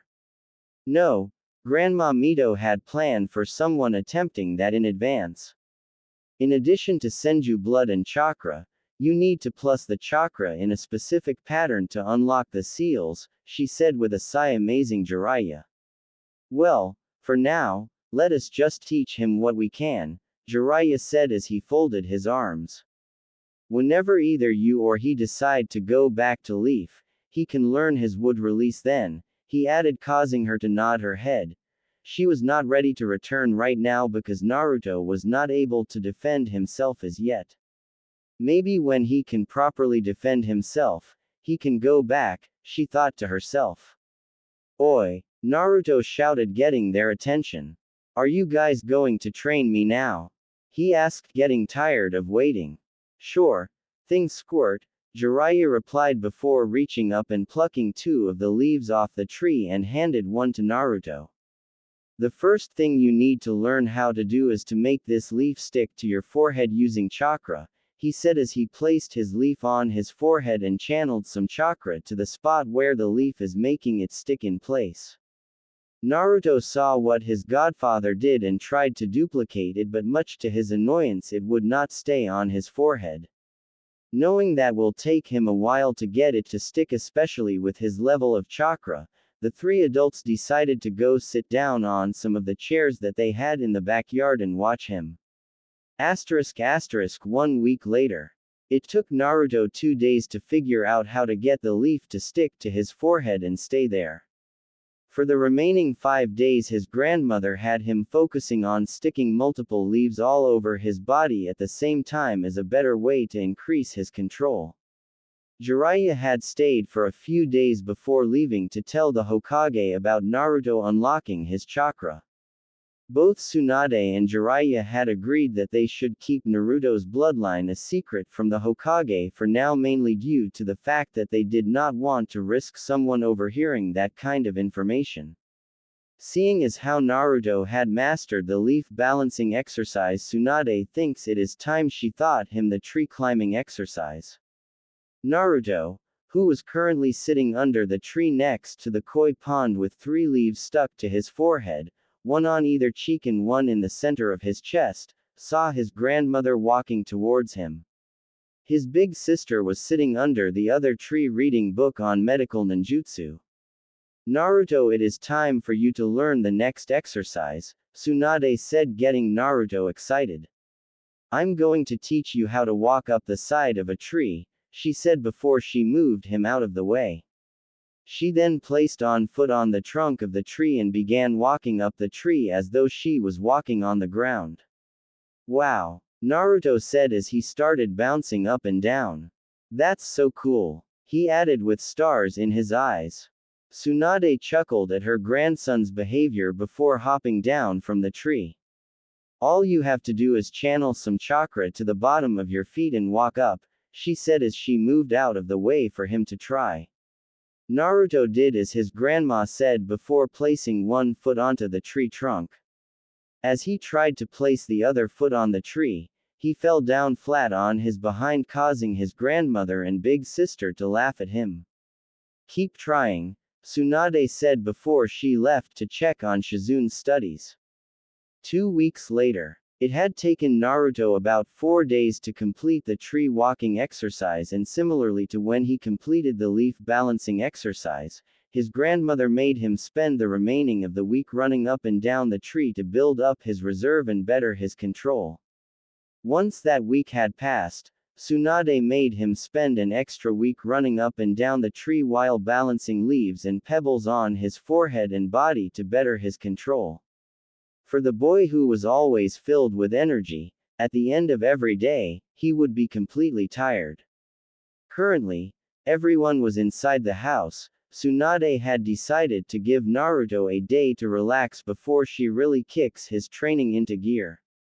Tsunade was in the kitchen doing the dishes while Shizune was standing behind her staring at Naruto with her mouth open.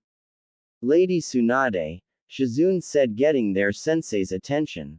"Do you think it was a good idea teaching Naruto how to walk up trees?" she asked, confusing her sensei. "What do you mean if it was a good idea?"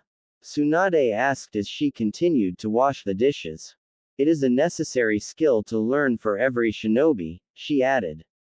"I know that. I'm just wondering if you are regretting teaching him it," she asked, causing Tsunade to scrunch up her forehead in confusion. "Why would I she began as she turned around to question Shizune.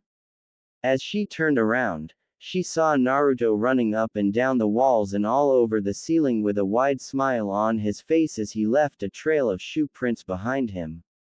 Tsunade's eyebrows started to twitch violently before she shouted out, "Naruto ooh!" she yelled. 7 years had passed since Naruto unlocked his chakra and discovered that he had inherited his great-great-grandfather's bloodline.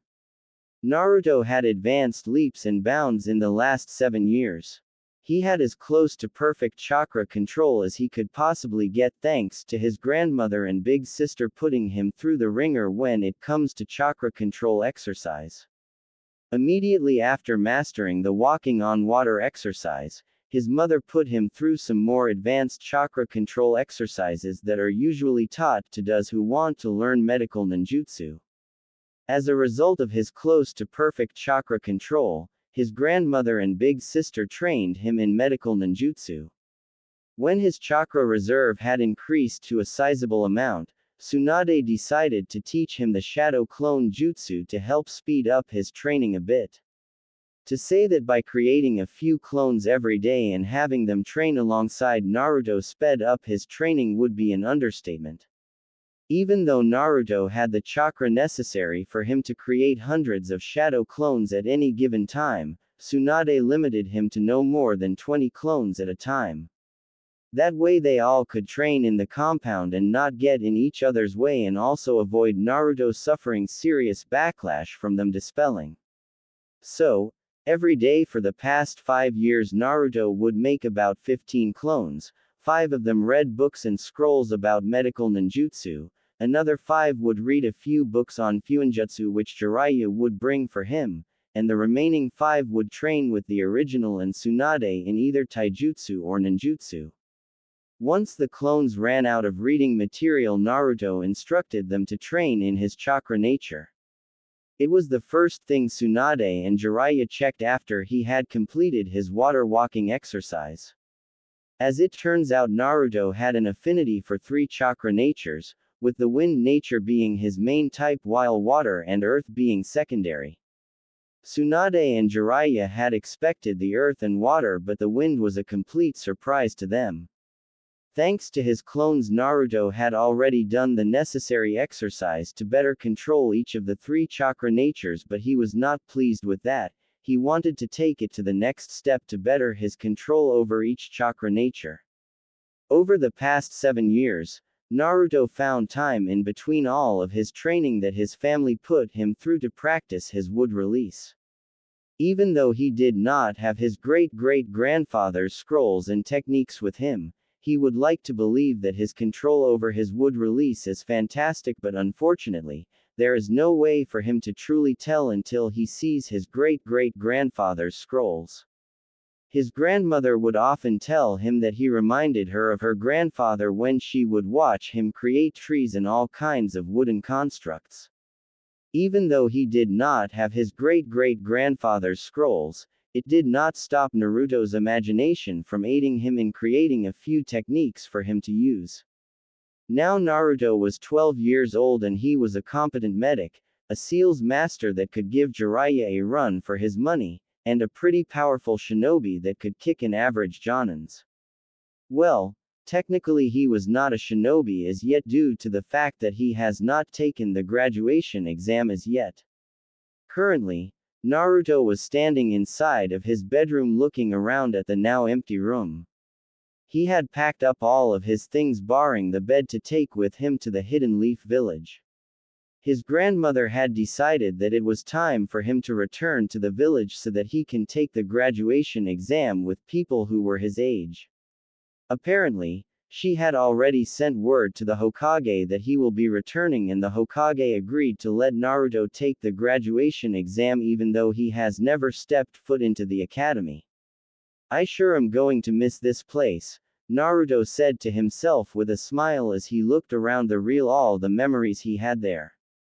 At 12 years old he now stood 5 feet 6 taller than anyone his age. His spiky blonde hair had gotten longer over the years to the point where it was exactly like his father's.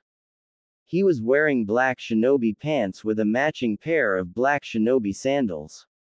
He wore a black uniform jacket with orange buttons going down the middle and on the end of the sleeves. Around his right bicep was a red armband with kanji for 9 on it, and on the back of the uniform jacket was the Senju clan symbol in orange. He had the top 2 buttons of his jacket opened, revealing his great-great-grandfather's necklace which his mother gave to him. It basically his outfit from the last Naruto the movie, the only difference is the pants are black and the Senju clan symbol on his back. Are you done yet, brat? Came the voice of Tsunade knocking him out, his reminiscing. I'm coming, Naruto replied with a smile before walked out of his room and closed the door. He then made his way downstairs and to see his big sister and his grandmother waiting for him there.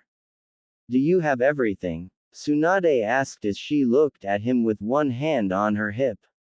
Yes, everything is stored in the storage scrolls and the storage scrolls are stored in the storage seal on my wrist, he said as he pulled up his right sleeve revealing a storage seal tattoo on his wrist.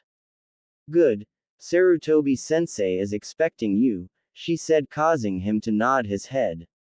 Tsunade and Shizune were not going with him to the Leaf Village instead, they are going to be touring around the Fire Country for a bit before they make their way to the village. It was mainly due to them being cooped up in the Fire Capital for the past 12 years, with 7 of those 12 years was spent training Naruto into the ground. If anything, they deserved a short break. I'll be there, he replied with a smile. The Chunin exams are going to be held in the Leaf this year, we will arrive there a few days before the finals, she said, causing Naruto to fold his arms across his chest before he spoke. Are you going to be coming to Leaf to see me, or are you just going cause that's where all the gambling happening? He asked with a small pout, causing Shizune to giggle at her brother's behavior. Tsunade on the other hand had a different reaction, she punched him right in the face sending him flying back into the stairs, destroying it in the process. Care to repeat that question, brat?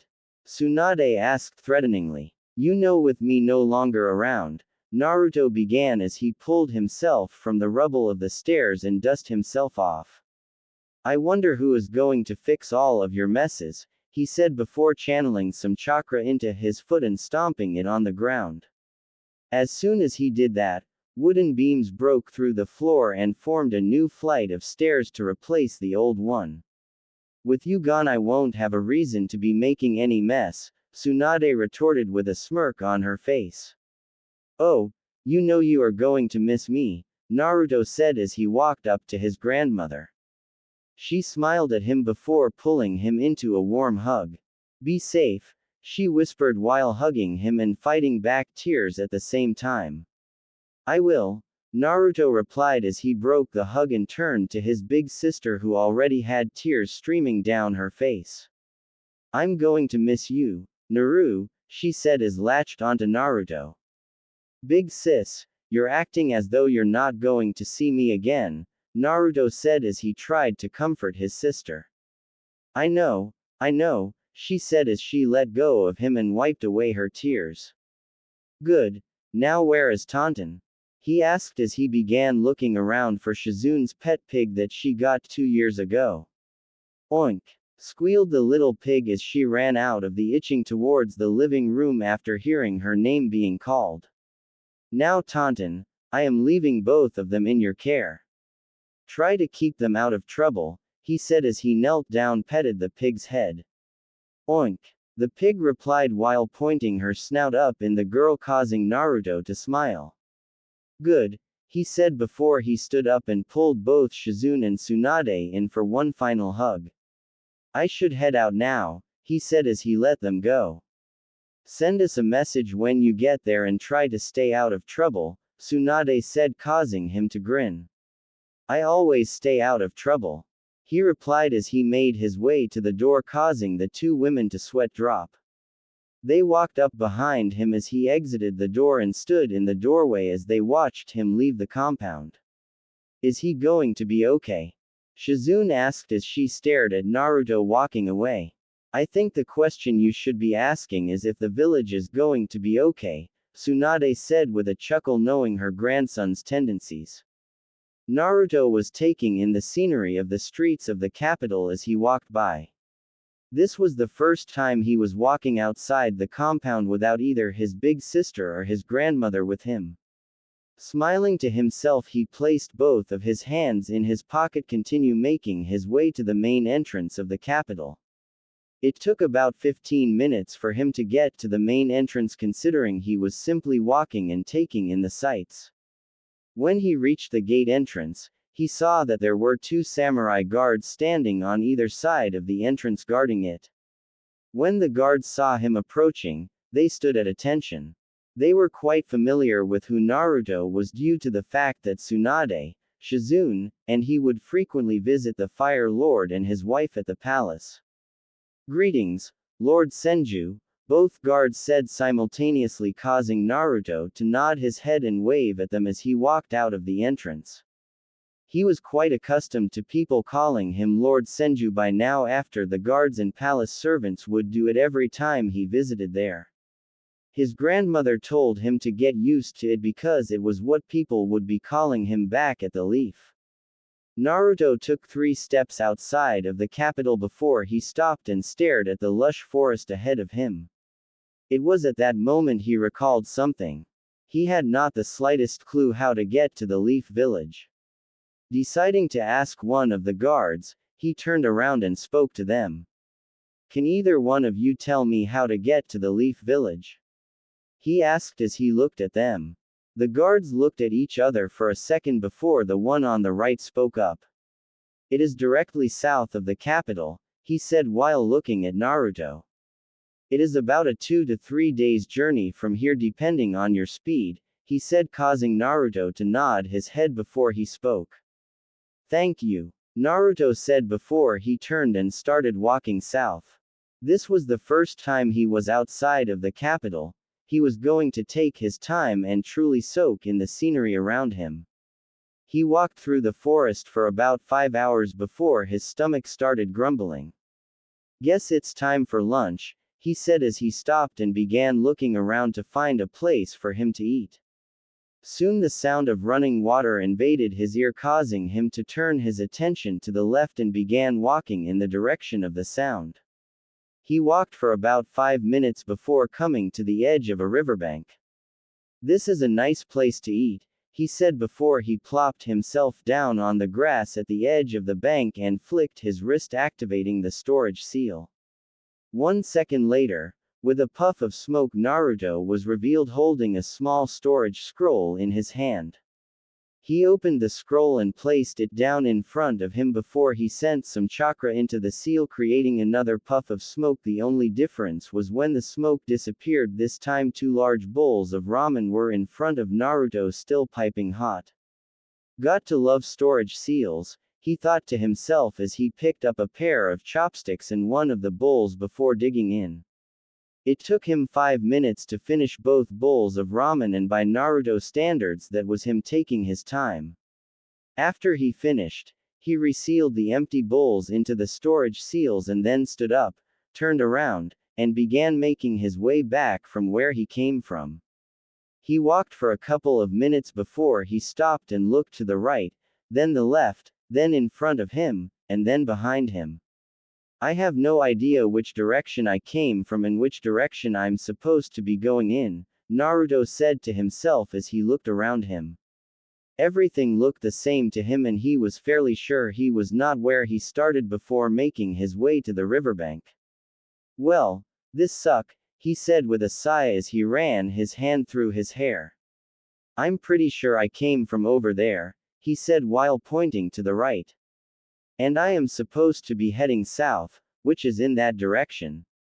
I think, he said while pointing to the left. Oh well, life is just one big adventure I guess, he said with a shrug before he started heading to the left. He walked for about 2 hours before he exited the forest and joined a dirt road that seems to cut through the forest. 2 days later, it was currently nightfall, and Naruto was standing in the forest in the middle of a forest still yet to reach the Hidden Leaf Village, and he was starting to get frustrated. The dirt road that he was previously on led him to Tanzaku quarters. He was so caught up in admiring the scenery around him that he did not notice the road he was on twisted and turned in all directions leading off the course he was supposed to be on. After spending a night in Tanzaku quarters, he set out at full speed this time for the Leaf Village after getting some direction from the lady at the inn that he stayed the night in. However, even at full speed, she told him it would still take him 2 days. It had been 3 days since he left the capital, and he knew the Hokage was expecting him in the village. If he did not arrive there soon, he was sure the man would send out a search party for him, thinking the worst had happened. Naruto could not allow that to happen, it would be too embarrassing. I am starting to believe that they don't call these villages hidden villages for no reason, he said as he sighed and resumed walking through the forest. He took about 5 steps before coming to a halt and narrowing his eyes. He can sense 2 people's chakra signature fluctuating some distance to the right of him and could hear the faint sounds of metal hitting against metal. It was clear to him that someone was fighting over in that direction. Letting curiosity get the better of him, Naruto placed both of his hands in his pocket and took on a serious look on his face before calmly walking in the direction of the 2 chakra signatures. He knew he would mind his own business, but given the fact that he knew he was somewhat pretty close to the Leaf Village, he decided to check to see if it is a Leaf Shinobi engaging some enemy shinobi. Judging from their chakra, he can tell that it was 2 Chunins, so he was not worried about himself being in any kind of danger. When he carried to the location where he had sensed the fighting taking place, he saw Chunins from the Leaf Village fighting each other, and by the looks of it, they were not sparring. Looking on from behind one of the trees, it was quite clear that one of the 2 was clearly outmatched judging by the number of wounds present on his body, while the other had some but still far fewer injuries. The thing, however, that Naruto took note of was the fact that the one with the least number of injuries was carrying a scroll that Naruto thought was oddly familiar. If I am not mistaken, that is great-great-grandfather's scroll of sealing, or otherwise known as the Forbidden Scroll, he noted as he stared at the scroll. It would appear as though one if not both of them stole the scroll, he hypothesized as he observed the 2 Chunins. Deciding that it was time to make himself known and have some fun, he walked out from behind the trees whistling with a carefree expression on his face as he strolled up to the 2 Chunins, getting their attention. My, what do we have here? Naruto asked in a carefree manner, causing the 2 Chunins to be on guard. 2 Chunins from the Leaf Village trying to kill each other, he noted with a disappointed shake of his head. Very unbecoming of comrades, he mocked before turning his attention to the scroll. And would you look at this, the Forbidden Scroll as well, he said in a fake shocked voice. I guess there is a traitor, or maybe even traitors in our midst, he said as he looked between the 2 of them. What to do? What to do? He asked in a carefree tone, putting the 2 men on edge. Who the hell are you, kid? Yelled the one carrying the scroll, getting Naruto's attention. Me. Naruto asked while pointing to himself. I'm just a passerby who got lost on his way to Leaf Village, he said with a shake of his head before his face brightened up a bit. You two wouldn't mind escorting me to the village, would you? He asked as he looked at them with a fake hopeful look on his face.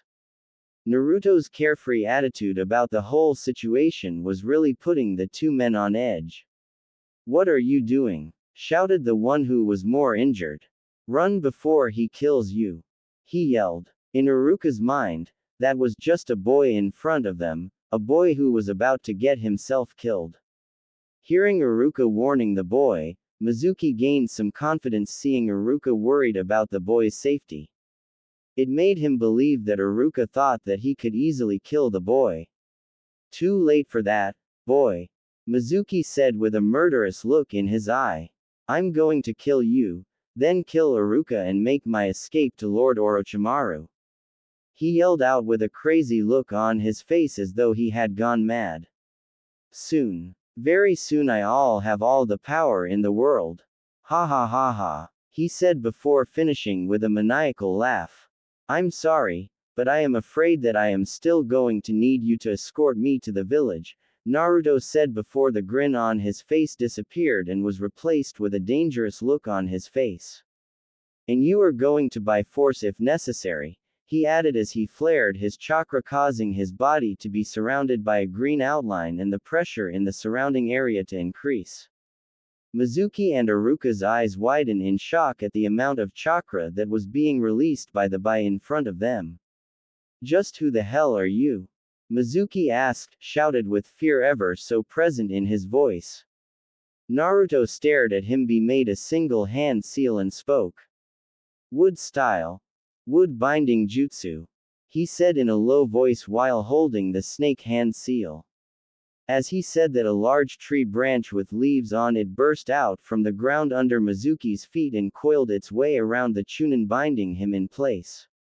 It happened so fast that the Chunin could not react fast enough to escape. Naruto then narrowed his eyes before he added a bit more chakra causing the tree branch to tighten its grip on Mizuki. Ah! Mizuki yelled out in pain as he felt the coil get tighter. Please, let me go and I promise I won't cause you any trouble, I swear, Mizuki begged with tears streaming down his face causing Naruto to chuckle darkly at him. No, I don't think so, Naruto replied as he let go of the hand seal and began walking towards the duo. I've heard wonders of the Hidden Leaf's torture and interrogation division headed by a man called Ibiki, Naruto said causing the color to drain from the traitorous Chunin's face. I think I will let him deal with you, he said with a smirk before walking over to Iruka causing the injured Chunin to break out from his shock of seeing the first Hokage's bloodline.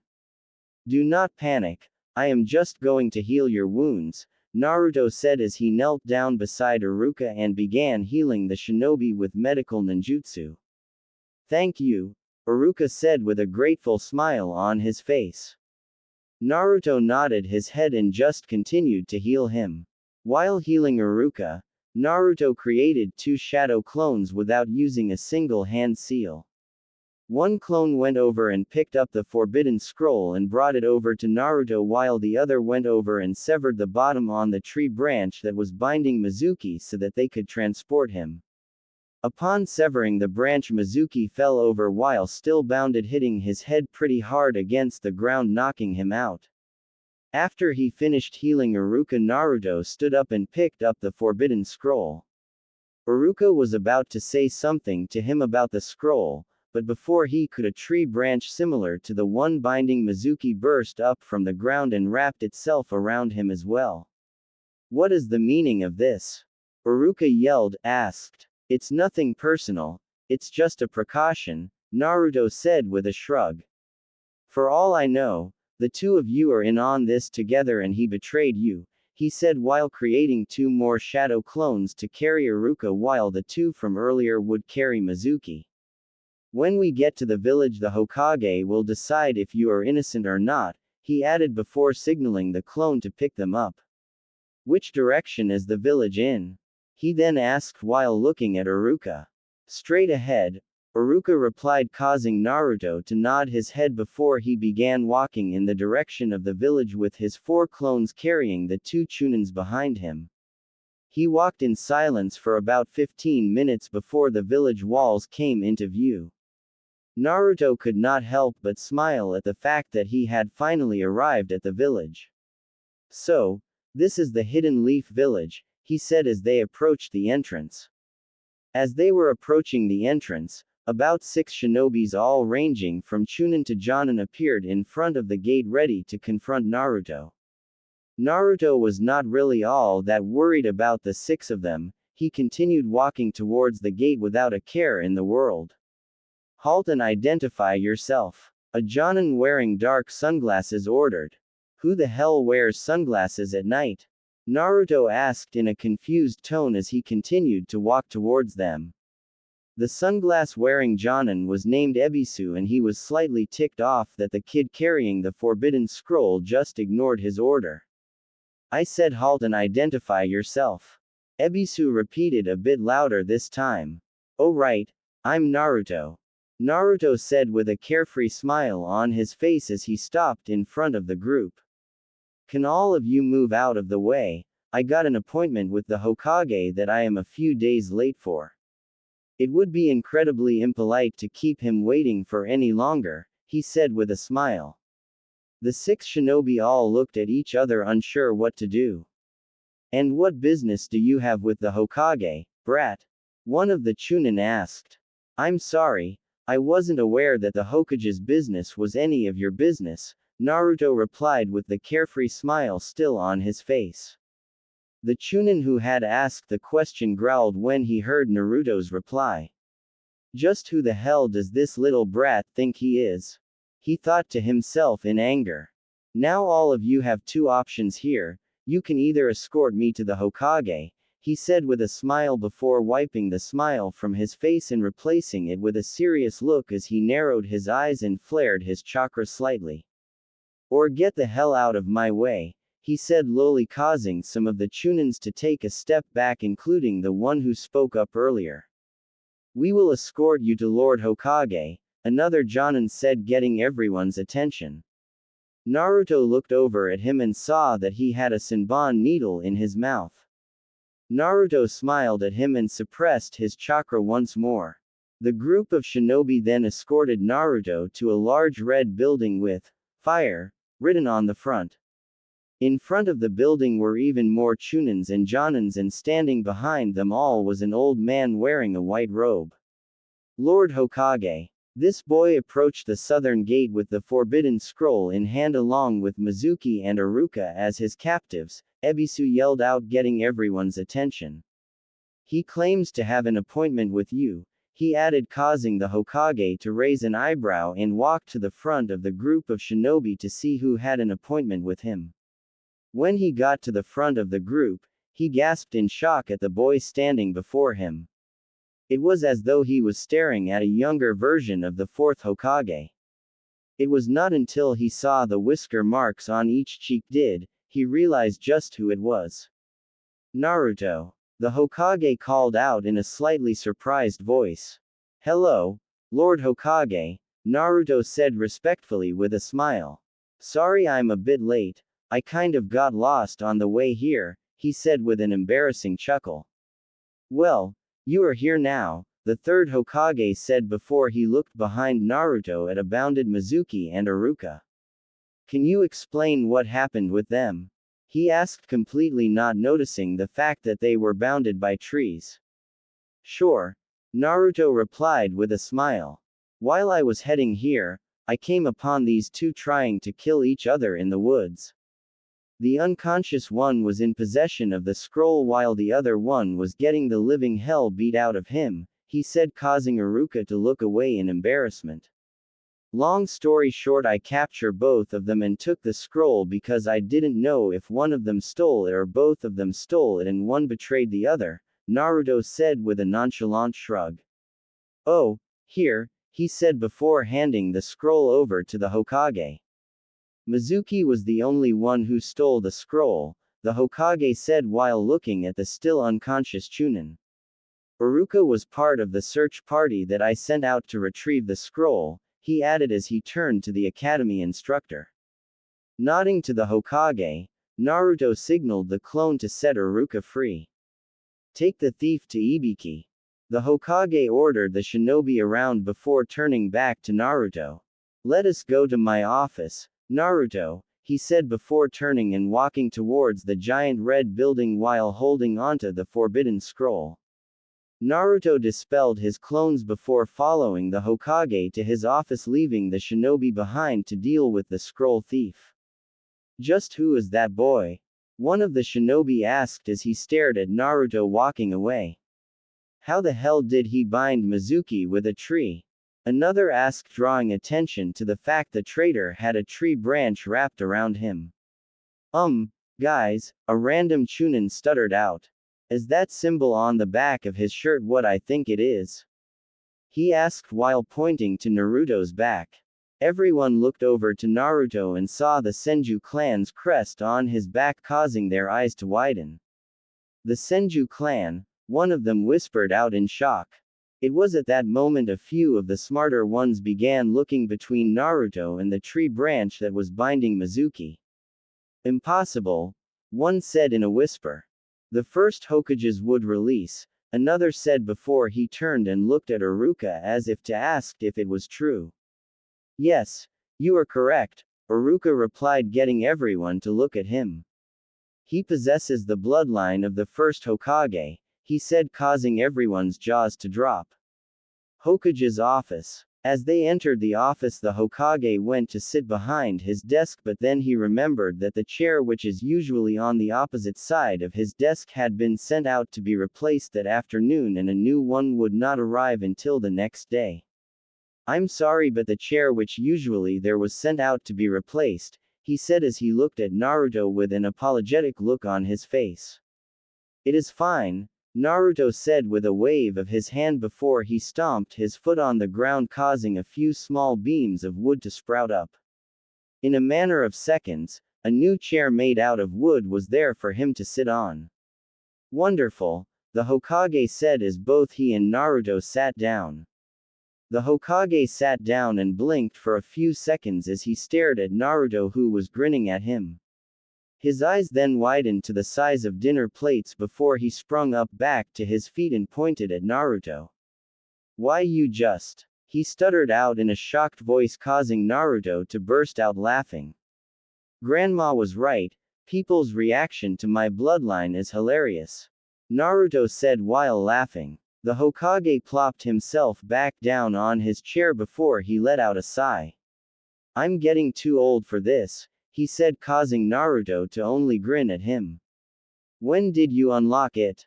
He asked. When I was 5, Naruto replied, surprising the old man. It happened the same time I unlocked my chakra, he said, causing the old Hokage to nod. It does bring back a lot of memories seeing you use it, he said with a fond smile. It reminds me of Hashirama-sensei, he said, causing Naruto to grin after being compared to his great-great-grandfather. Grandma said the same thing, he said with a smile. I was expecting you 2 days ago, Naruto, the Hokage said as he stared at Naruto. You missed the graduation exam, he added, causing Naruto's eyes to widen. What? Naruto yelled, asked. Does that mean I have to wait till next year? He asked in a slight panic. Oh man, Grandma is going to kill me, he said as he sunk into the chair. No, nothing like that, the Hokage said with a chuckle. I can give you the test tomorrow, he said, causing Naruto to breathe out a sigh of relief. However, a lot of the teams have already been decided, so we are going to have to come up with something to do about you, he said, causing Naruto to nod his head. I would love to hear about how life was for you with Tsunade, but it is pretty late now, and I am sure you must be tired, the Hokage said, causing Naruto to smile and nod his head. He was indeed tired, and he needed a bath as soon as possible. Tell you what, why don't you come by the Sarutobi compound tomorrow morning for breakfast and you can tell me everything, he added with a grandfatherly smile. That sounds wonderful, Naruto replied with a smile before he remembered something. Before I forget, he said as he flicked his wrist and unsealed a small scroll and handed it to the Hokage. This is a letter from my grandmother appointing me the acting head of the Senju clan until she returns to the village, he said in a serious voice. When will she be returning? The Hokage asked. She said we will arrive here a few days before the finals of the Chunin exams, Naruto replied. Well then, I should let you go get settled in, the Hokage said as he stood up. You wouldn't by chance have a map of the village, do you? Naruto asked, not wanting to get lost again. The third Hokage pulled open one of the grass to his desk and pulled out a map. He then opened it for Naruto. We are here right now, he said pointing to the map. Senju compound is located over here in the clan district, he said while pointing where Naruto needed to go. Naruto looked at it and began plotting his path to take. Thank you, Lord Hokage, Naruto said with a thankful smile on his face as he folded up the map. I will see you in the morning, the Hokage said, causing Naruto to nod. Good night, Lord Hokage, Naruto said before he held up a half-ram seal and shunshin away. Naruto appeared down at the entrance where he left the group of shinobi with Mizuki. There was no one there when he appeared there with the body flicker technique. The streets were completely empty.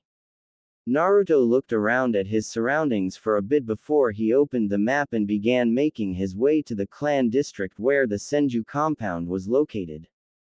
It took him 5 minutes to arrive in front of the gates to Senju compound from the Hokage's office. When he arrived there, he could see that there were people still on the streets. Most of them were staring at him. He chalked it up to the fact that he was staring at the gates to the compound. Naruto then walked up to the gate, getting the attention of everyone on the street. Even those who were not looking at him previously now had their eyes on him. He bit his thumb, drawing some blood before swiping it across the seal on the gate. He then pressed his palm over the seal and pulsed his chakra in a specific pattern that his grandmother taught him. Everyone on the street watched in amazement as the sealing array glowed before gates pushed themselves open. Naruto walked through the gates and into the compound, ignoring the people that were on the street trying to get a look inside the famous Senju clan compound. After he entered, he locked the gates behind him and reactivated the seals before making his way to the main house of the compound. The clan compound was rather large. There were enough houses there for a few hundred clan members. When Naruto arrived at the main house, he created about 50 shadow clones and unsealed the storage scrolls with all of his stuff in them and give it to them to put away while he orders a few of them to go explore the house. While all the clones were doing that, Naruto made his way down a hallway that his grandmother told him about and stood in front of a wall. He then bit his finger once more, drawing some more blood, and repeated what he did at the gate. After doing that, a large ceiling array appeared on the wall and a door became visible. He opened the door, which leads to a flight of stairs going down.